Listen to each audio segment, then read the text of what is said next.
Jenkum Pog is all nice and toasty on the murder planet. Gwen makes a poop joke, and the ship is 10 kilometers away, and then 10 kilometers away, and then 10 kilometers away. Hello, everybody, and welcome to the Seventh Rule with Cirroc Lofton. Hello, hello. Also co-hosting with us right now, Miss Bonnie Bell G. You also know her as Bonnie Gordon. Acknowledged. Coming at you live from Louisiana, visiting family.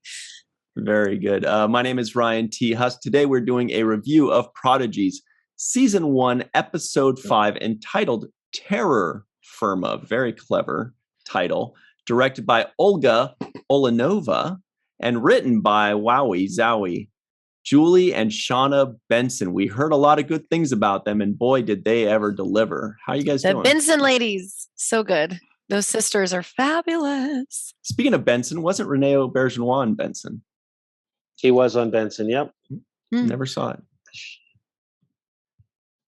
Yeah, they did a good job on this episode. I like the writing in this one.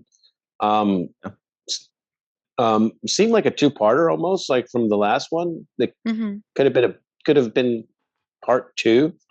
I know they're continuing stories, and so it is always going to be a continuing story. But this one felt like a two-parter, in my opinion, because of the planet and us being introduced to this resolving. The resolving of and so I thought they did a good job of resolving the previous episode. And these characters are starting to grow on me. I'm starting to know the characters, and I'm learning about them. They're growing on me. So I do like the way it's pacing out and developing. We got them, Bonnie. We got them. We took a did few it. episodes, but we got them. We got Cirroc, everyone. We got Jake Sisko. Everybody listening in that can't see, by the way, right now, Cirroc is wearing a name tag. Basically, it's a shirt, a green shirt with 4 giant letters on it saying Jake. In case anybody didn't know, that's Jake, everybody. And you said you got stopped in the street one time. Somebody said, "Hey, Jake," and you're like, "Oh, it must be a Star Trek fan." And then you realized you were wearing a giant shirt with your name on it. Giant shirt. Yeah. It happens Okay. once in a while. So, Cirroc, you were saying that some of the characters are starting to grow on you now. Anybody in particular? Because I've got one for sure. Well, I think the lead character for sure I'm starting to like a lot too, which is Dao. He's starting to grow on me a lot. I just feel like all of the characters are growing, and one of the things that I like that they did in this particular episode was there was a point in which the characters reflected on what their dreams were in the previous episode. Yeah. So they sat down, they said, "Hey, I dreamt about this, maybe it's because of this," and they were doing some reflecting about their own lives, and they talked about Dao not knowing who his parents were, and he kind of went into that a little bit. So I like the backstory because, ultimately that's what's going to make me care about the characters in the long run. And so the backstory is really starting to evolve. I think the most complex of the characters that we see is the Gwen character, right? She's the more complex because we're not sure if she's good or bad, but at this point, this is her redemption episode, definitely, where she chooses to, to walk away from the dark side, essentially, right? So I like the way they're reflecting on their experiences and talking about their weaknesses, their flaws, and their history. We mentioned the writing earlier. And I will say this. So I was lucky enough to do Scratch for Gwen and Janeway in the first, 8 or 9 episodes, I think. And I remember when we recorded this episode, my heart was breaking with that scene with Gwen where she's, her father's standing between her and the ship and basically has to make a choice. And, just hearing her gut-wrenching cries. And I remember recording that, just being like, father, father, and her screaming out for him to, reaching out her hand for her dad, essentially. And he just turning her back on her. on her and heading the opposite direction. The writing on that was so powerful yet so simple, and I don't know.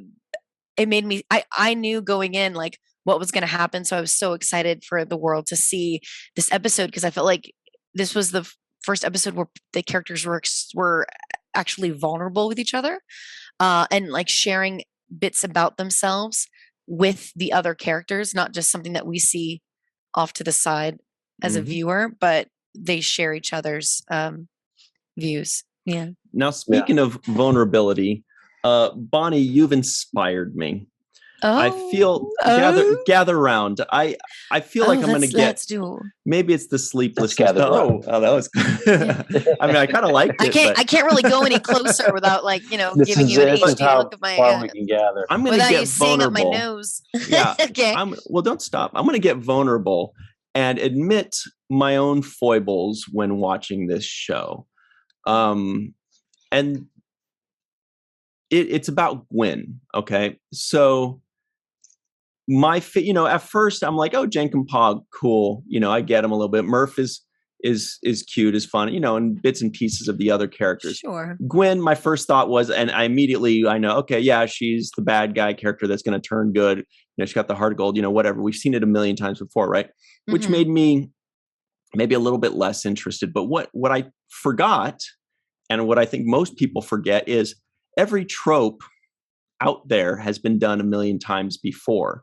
That's why they're tropes. The key is execution. And in 5 episodes, they have executed the writers, the directors, the animators, and the actress. They have executed that character and that trope very, very well. And I found myself in this 5th episode being very happy with how they've developed that character already in just 5 episodes.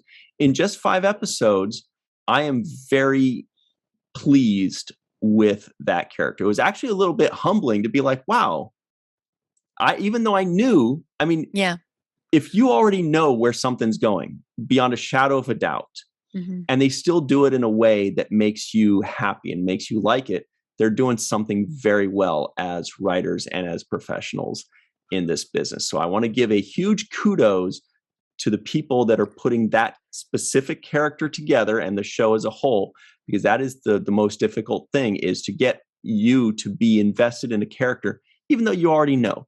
Everybody knows the romantic comedy, the guy and the girl are going to get together. We already know that. So the key is the execution of how you get from point A to point B and get the people to care.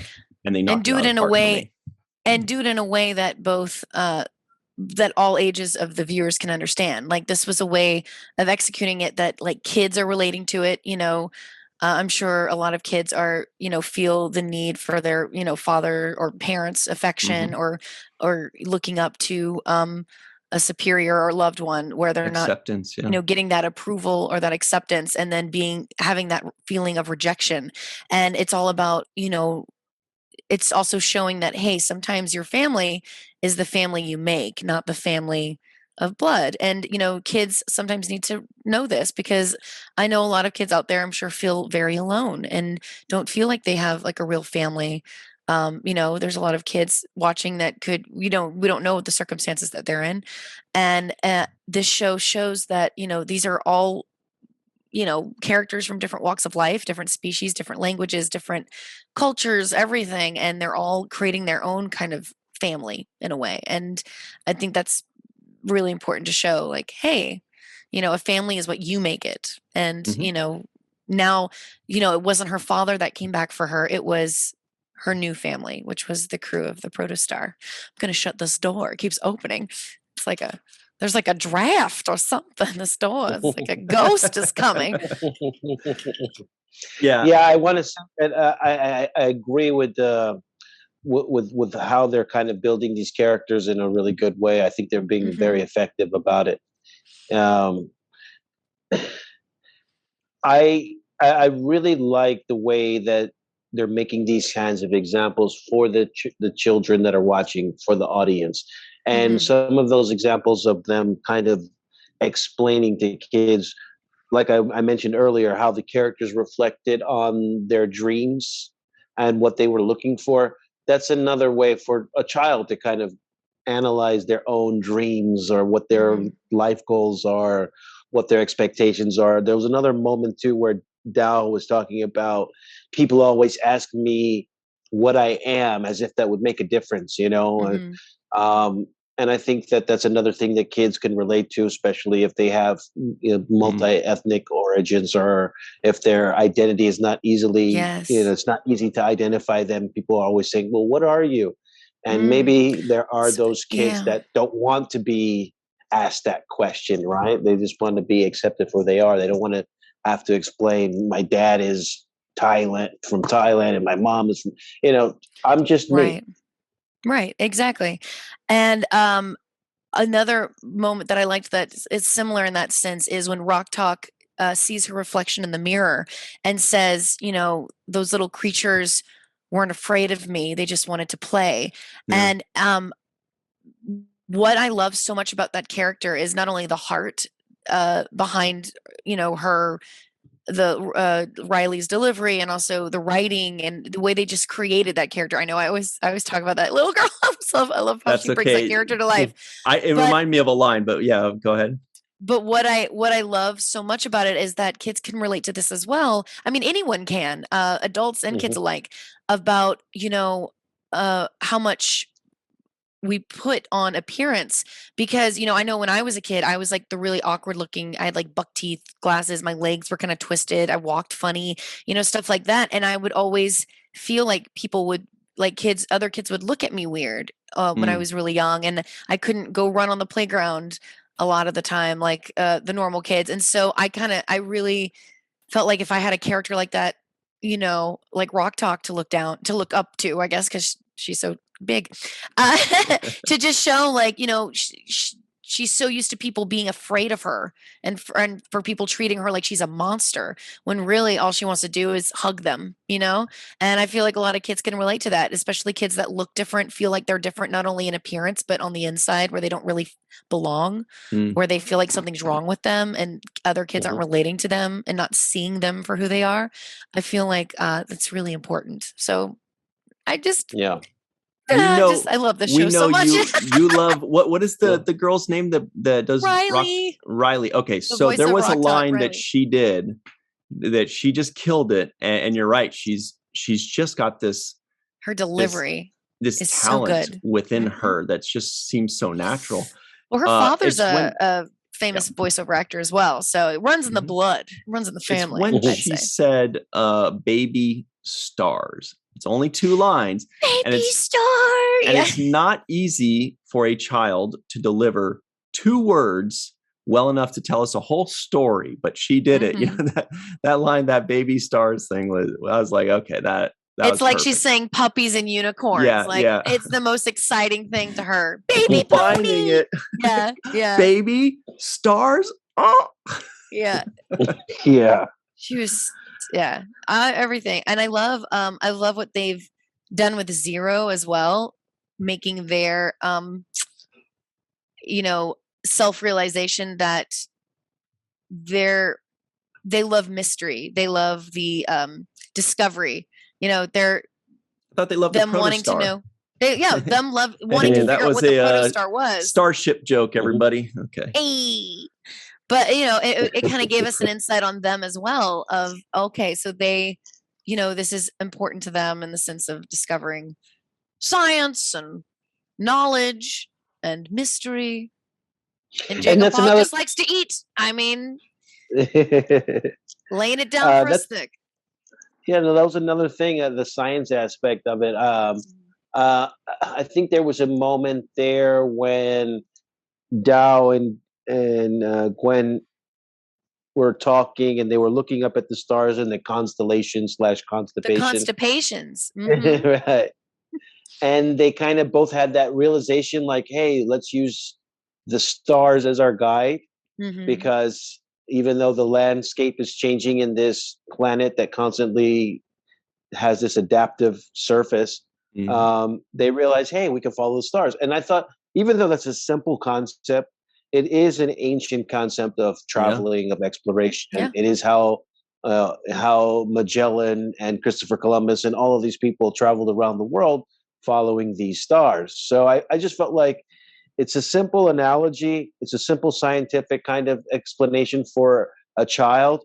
But the way they explained it, the way they had that moment integrated with the kind of bonding between Gwen and Dal, I felt like this is good writing, especially for the age demographic that they're writing for. So they're doing a fantastic job, in my opinion, especially only being 5 episodes into it, to build such character growth and make me care about these characters in such a way. Think of all the Eagle Scouts and all like the little kids going camping, in navigating with a compass with a North Star and going, oh, this is just like what Dal and Gwen did, that's what I think to my brain. Like as a kid, I'd be like, oh, I'm doing what they did. And they, no, I have to go find the ship. It's so neat to see how like it's going to basically teach this young generation about science and about discovery and space. It's so cool. I'm so excited. The other thing I noticed in this episode was kind of I saw that Janeway had more lines and more to do. I felt like there was an initiative that she was taking that she hadn't taken prior to this. In the beginning, she was more like, you tell me what to do and I'll figure it out for you. Right? Or if you ask the right question, I'll give you the right answer. But now, as she was kind of in charge of the ship by herself, by the way, the computer was giving her hell, right? I know. Access denied. Actually, fun fact. So when we were recording that, I was, doing like, access denied and all that things. And then Janeway goes, and what about from a former captain? And in the booth, I went, no. I just was like, I gave it like an awkward pause. I'm like, no. And of course, that's not something the computer would say. I had to go back and do negative, but I just thought it was funny. Where I was like, no. You'd be like I said. I'll say it. I repeat, access denied. But it just goes to show that even though Janeway's supposed to have, access to this computer database, and, there's things about this ship that she doesn't even know about. And that's wherein lies the true mystery. Yeah, I felt some of that, especially at the end of this episode when they were like, activate the protostar or whatever it was, right? Engaging protostar. Yeah, she does it better than you, Cirroc. I don't know. I love it. It's close, but I'm so excited that we finally got to reveal that the protostar is holding an actual protostar. Like, how cool is that? And also, how very dangerous. Yeah. No wonder the containment field is sucking up power. That's like danger, Will Robinson, danger level. Danger. Yeah, that gives total new meaning to a starship. Okay. Huh? Can I get some? Yeah. I think you should. Yeah. Get what exactly? Applause and appreciation, Bonnie. Credit. Yes. Acknowledgement. Praise. Acknowledge. But I have to say that emotionally, I was even I'm watching an animated series and I'm feeling emotions, which that's credit to these people and what they're doing, right? But there was that moment when the diviner came and she was, Gwen's begging for him to help, and he's like, I got more important things to do. Like, there's something more important than you. Yeah, he made his choice. He made his choice. I felt the emotion of that moment. I was like, wow, what a jerk, Yeah, and also you could just see it in her face. Kudos to the animators for bringing that to life. But you could just see like just the helplessness and the like almost like completely giving up. In fact, whenever she basically just gives up at that point, and she's completely engulfed by the vines. When she sees that they're coming back for her, like she's pretty much like just in a ball, ready to call it quits. And that's so sad to see her so defeated. Because now she realizes like, what was it all for? Yeah, when she he chose the ship. When she was giving up, all I could think was Gwen in doubt. Okay. Oh. No. Okay, well, this has been great, everybody. Thank you so much good. for having me. I will see you all in January. Okay, bye-bye. Now, Bye-bye. I do want to talk. I do have another thing I want to talk about where I'm basically going to be just throwing praise at the team in just a minute. Before we do that, this is just a praise fest. I feel every episode we just praise everyone. I'm only going to do okay two max, and then that's all I can stomach. When I can be one of them if you want. I can. I don't mind the praise. I have a critique, so don't worry. You guys. Okay. Ready for? Oh no! But first, I'm going to give us the quick trivioids because we had a bunch. Okay. Sometimes we don't. This time we do. Okay, so Gwen has a compound fracture in her leg. Jackson-Bey is all nice and toasty in the murder planet, which was a great line. The ship is 10 kilometers away. We went over that one. The planet is like one of those people that you visit and then you try to leave and they just keep talking to you and not letting you go. Acid rain is typical Larry. Typical Larry. Acid rain is a novel means for plants' digestion. That was really interesting. The planet's digestion. Jackson-Bey has a hot take. Klingon rations are better than eating mud. And Gwen makes a poop joke. So this was a moment that I really appreciated. And it got me thinking, about the show on a bigger picture. And that was when Gwen was being eaten by the vines or the cilia or whatever it is. And Dahl is coming down and reaching out his arm to save her. And she can't quite reach. And then that metallic blade type thing. And I wonder if there's a name for it. Otherwise, I'm just going to keep the heirloom. Call it the heirloom. Okay, the heirloom. It was an heirloom given to her by her father that can meld into different shapes. Okay, cool. So at that moment, the heirloom, moves. It crawls up her arm, and it makes it bridges the gap there. And it really hit me. There's a lot going on there because it's such an abstract idea for the writers because it's not some technology that actually exists. So by nature, by definition, when they're saying, okay, and then the heirloom thing kind of stretches out from her arm to this arm, it's kind of hard to conceptualize because we've never seen it before. It doesn't actually exist in reality. So kudos to them for coming up with that, number one. Number two, for conveying that idea to the artistry team, to the animation team. And because it really, really worked for me. Like when I saw that, I actually felt something like, wow, that is a great idea for the character. And it's a great idea for the writers to create that. And I loved the way the writers were able to convey that to the animators so that when the animators showed that to us, we all said, I got it. I see it. I understand it. It wasn't foreign to us, even though this is technology that doesn't exist. I thought that was A+ concept, A+ execution. And I think that needs to be pointed out because little things like that, sometimes we don't notice them too much. But I thought that was the highlight of the episode, for me, honestly. I'm going to go really deep on this. And I'm just thinking about this. I can't handle it. No. So I'm going to go really deep on this. So her heirloom that she can control with her mind, throughout the first, I would say throughout the first 4 episodes, we see her pretty much only use it as a weapon. And only use that as a weapon. In this episode, as she becomes more vulnerable and kind of, I guess, more comfortable with herself and with them, she starts to, she gets creative with it. She starts to find other uses for it and making it a leg brace and, which was very good. Using it as a way to bridge the gap between their hands, to get back to the ship. So, I mean, obviously that probably was not the reasoning behind why they made this and it's very metaphorical. Used it for. But I'm trying to think in a way because the heirloom is kind of like a part of Gwen as well and can be controlled by her.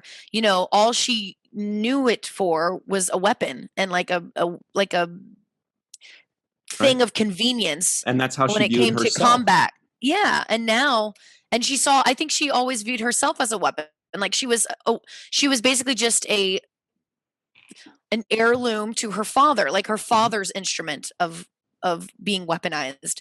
If she's being taught all of these languages so she can translate and do all of these negotiations for these orphans and prisoners.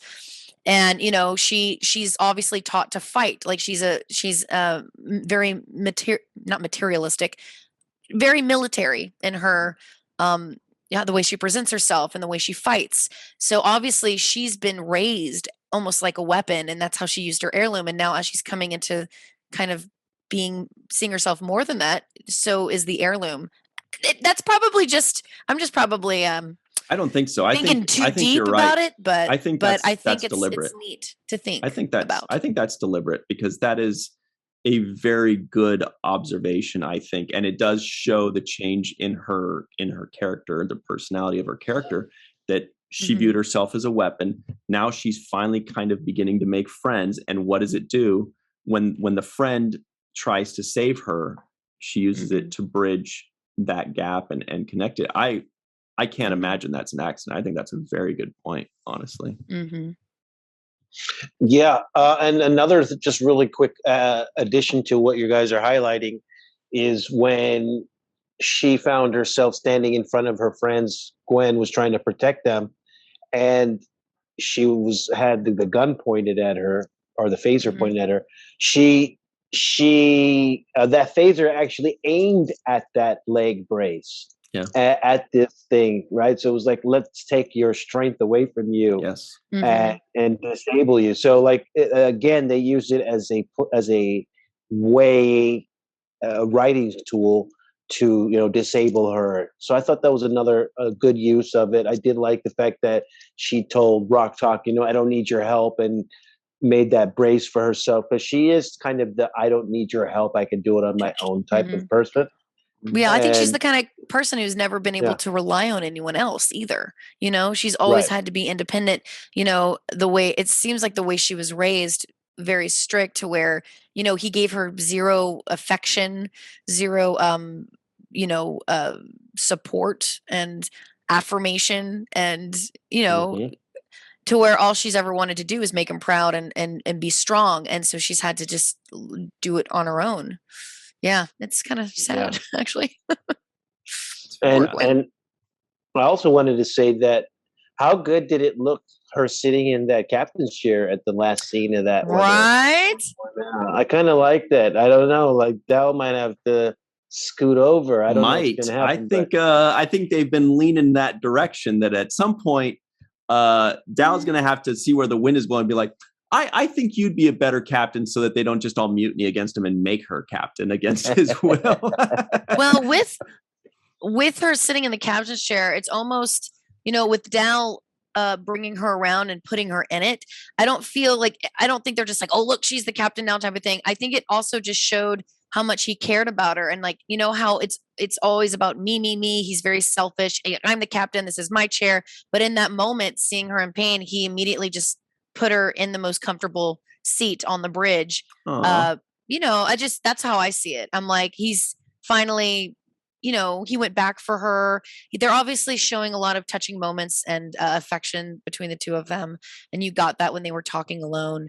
I don't even know if I'm allowed to say this, but there was some, there was obviously, whenever scripts are done, they cut scenes and a couple of sections. And there was a really nice section that unfortunately got cut that, it was just a nice moment where she does say it, how she says, when they're talking, like, I'm searching for something that I'll never have, or I want something I'll never get. And she's ultimately talking about her father's love and approval. It's obvious that's what she's talking about. And, it's just really heartbreaking to see her go into that, but they showed it so well in the later scenes. They didn't need dialogue to explain it. They just showed it so well anyway. Right. Well, we got the moments between them. It didn't quite hit that, but we got the emotional truth of the characters in this episode. We get, and that's what's most important. Exactly. Yeah. Well, Cirroc, this is it. We've buttered them up enough. You said you were going to slay. Yeah, give us those critiques, man. Let's go. Slay. I'm ready. Yep. I'm ready to Here we go. We're ready to. Here's the thing, too. I mean, not every show is perfect. And even no matter how much I think Prodigy is a perfect show, there are always some things that can be improved on. So I would like to hear a critique so I can tell you how wrong you are.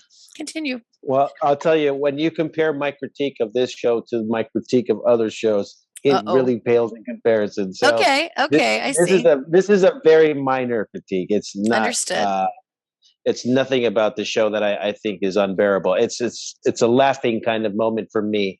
And the laughing moment for me was when Dow was coming back to save Gwen, and he's literally hanging off that rope. And I was thinking, how many times have I seen this scene where two people are just just barely touching, like an almost reach? And I'm like, they always use the almost reach. They use that almost reach cliche a lot. And I thought it was funny also that here we are in the future with a spaceship and all this technology, and it comes down to a rope. Like, does anybody have a rope? Yes, everybody have a rope. I'm like, nobody's beaming each other. They don't have any futuristic futuristic rope. Why couldn't they beam her on board, I wonder? I guess they haven't used the teleporters yet, so they might not know they exist, or right? They haven't used them yet. I just thought it was weird. I was like, wow, that's really like 19th century rope, very Mission Impossible. Break he drops down. Bum bum bum bum bum bum bum bum. Yeah, so that was my only critique. I was like, really, coming down to a rope. I'll accept that critique. In this future world of all this stuff, I mean, it could be any kind of new way of making it happen, but I thought that was the funniest. Look, something's got to bungee the crates together in the shuttle bay, So how are they going to jump rope? How? So can we talk about the Klingons for just a moment? Because by the way, everybody, there's a Klingon ship that they found, and everybody knows Klingons are not in the Delta Quadrant. So there's something amiss there. And Bonnie's like, well, I'm not going to say anything. But here's the thing, though. You can say the same thing about, when it comes to Voyager being there. There's wormholes. There's this. There's that. There's also the Tellurite sleeper ship that apparently, it's hinted that Jacob-Pog was on. So we don't know. We don't know the circumstances. We don't know. Who knows? How it got so there's a story there, and there's something interesting there. And beyond that, what they were eating, by the way, was gach. I don't know if you guys noticed, but that was gach that they were reaching into. And also that mek'leth, the Klingon blade, I was very impressed with how they made it actually look shiny and sharp and like real steel. And I'm like, how did they basically draw something that looks shiny and sharp? So that was really good and really interesting for me. I keep getting blown away by the animation here. And here's what's so crazy is, Gwen is trained as a translator and trained as a person of languages and cultures for her dad to translate. It's obvious that she knows all about Klingons because she knew about the weapon. She knew the language. She knew everything. It's obvious that she knows how to speak Tellurite. She knows how to speak, because here's the thing. She knew how to speak to all the prisoners. She's the only one who really communicates with any of them. That's how she was the only one able to communicate with Dal, because she knew his language until the universal translator came into play and they could all understand each other. So I just think it's so interesting that it, like all the races, like she knows nothing of Starfleet, yet she knows all of these different cultures and languages. So that's always interesting to me. I'm sure they'll touch on it, but yeah, and it seems she had the intuitive way to activate the proton the protostar engine, because it felt like she was grabbing the controls and like knew how to activate it somehow, right? Like me, like, how do you turn this thing on? Well, she did say, when she first escaped in the previous episode, how when she immediately knew how to do everything and also like reprogrammed Janeway, like with this press of a button, she's been learning all of these things, like when it comes to languages and ship mechanics and linguistics and just or she's learning all of these different things, and she's realizing her father was preparing her for this ship. So it's stuff that she's very familiar with, even though she has no idea how. Like, it's just things that she's learned. It's almost like a kid learning, a basic skill as a child. They think it's a game, and then later on they realize, oh, I was learning how to do taxes and I had no idea. What fun. And that's how we get accountants, everyone. This is how accountants are born, is children learn taxes as a game as a child. And they're very fun. Boy, oh boy. That reminded me, when you said that, it reminded me of Karate Kid, wax on, wax off, right? It's like, I'm teaching you this. You don't know what you're going to use it for, but eventually I'm going to call on you for that moment. But wax on. So yes, exactly. But I do like the evolution of the characters. Once again, they're taking the approach of character building, and not so much making it about just all action, which I really appreciate the approach. Yeah. I do believe that Star Trek, one of the big signatures for its legacy is very good character development. And that's, as long as you take care of the characters and make me care about them, then I can go along with the ride and go on the adventure. But if it's just an adventure and I don't care, it doesn't matter if they live or die, because I don't have if you're not invested in them. Yeah. They're giving us little spurts of action, which is great. Little 15 seconds, 20 seconds, 30 seconds, and then back to story, which is great. And I do want to point out very quickly, we've just got a few minutes left. Don Crandall, our good buddy, had a lot of things to say about this episode. The first one being D. Bradley Baker. Okay. Murph. I did not know this. People have said his name a bunch of times. I did not realize he does the voice of all of the clones in the Clone Wars and the Bad Batch cartoons, the Star Wars cartoons. That's amazing. I had no idea that it was that guy. He's also such an incredible voiceover actor, and I find it hysterical that people are like, oh, he's in this, I want to see what he plays, and then you watch it and you hear him go like, whatever little gurgles and stuff that Murph makes, and people are like, okay, I'm here for it, I think. I could have done Murph, man. That's a job that I think I could have done. I'm not a voiceover actor. It's like hiring Kevin Conroy, the voice of Batman. It's like, oh, I can't wait to see what he's doing on this. And you get there and he's doing the, and then that's it. And you're like, he was the baby? Like, that's who they use Batman for? Yeah. That was my baby cry. I'm with my newborn nephew this week, and every time he starts crying, I start doing that, and it scares him. He's like, and he stops crying. Like, my language. He's like, wait, that's what I'm doing. Yeah. You pooped on yourself too? I do. We all do.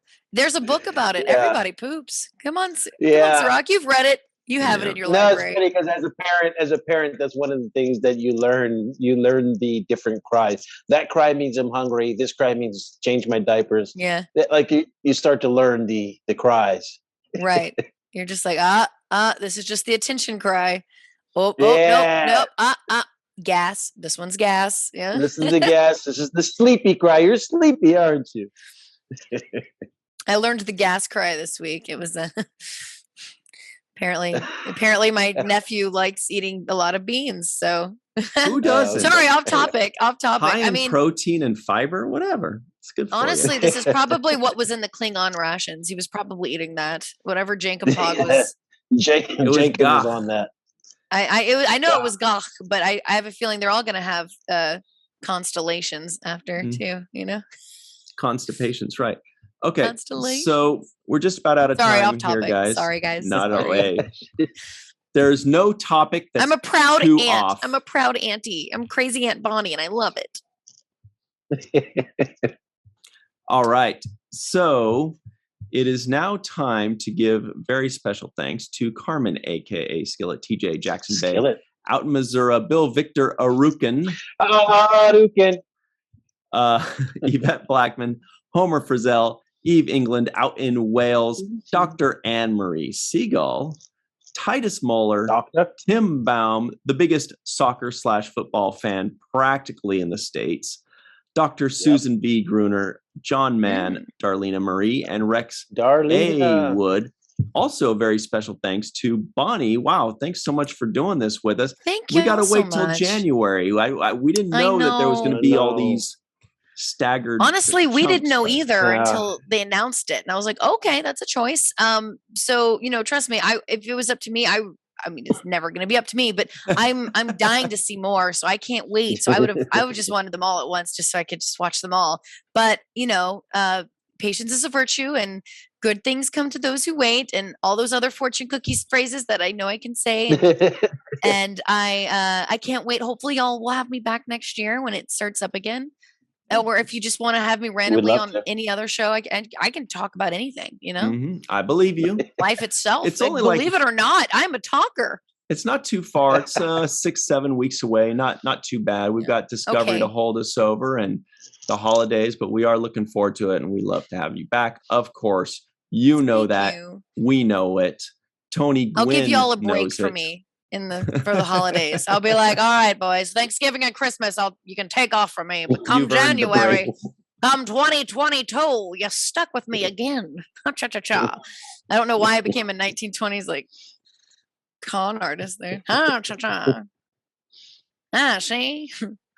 Yeah, see? Any final thoughts, Cirroc, before we run off? No, I think that they left a good flavor in my mouth. So I'm going to, I think it's a good way to, if we're going to take a break, they've built it up enough. They've given us enough stock. I have enough equity in the show that I can take a break and return and pleasantly return and feel good about returning. So I think as a start, they've done a good job of setting the premise for what the show's going to be about going forward. Mm-hmm. And big shout out to our friend, Mr. J.R. Poole, that designed these awesome buttons that have our logo on them. Well, he didn't design them, but he put them on a button for us. Those are cool. That's our logo. Because look, it's a 7. I see it. And it's also the Starfleet emblem. Yeah, it's pretty awesome. That is clever. Very clever. He got a few of our things and made buttons out of them and mailed it to us and stuff like that. So shout out to J.R. Poole. Anyway, thank you all very much at home for joining in. In the comments below, tell us if you agree or disagree that this is actually a really good spot to stop after 5 episodes. I felt the same way as you, Cirroc, in that I was like, okay, those 5 episodes, that was enough to get me to say, okay, cool. If it was after 3 or 4, I don't know. But here I'm like, got it. I get it. I can wait a couple months. No problem. I know where they're going and what's happening and who's what. So let us know. I will say this. You are all going to want to watch episode 6. That's all I'm going to say. Yeah, little teaser. I'm so excited. I'm not, there's no spoilers in that sentence. There's nothing, I'm giving nothing away except for the fact that I'm very excited for everyone to see episode 6. All right. Because you did give away that the next episode is the 6th episode. Mm-hmm. You just I'm very excited. Hang on. I'm very excited for We'll edit 6. that part out. Okay. Fix it in post. Yeah, no, but we are already looking forward to it, and it should be great. Really cool. Bonnie, thanks so much for joining us. Thank Everybody you so at home, much, you guys. Leave us comments below. Tell us about Bonnie. Tell us about Gwen. Tell us, it's been 5 episodes now, who is your favorite character and the ship. Why? The ship's computer, yes. The ship computer. I mean, come on. What flavor she has.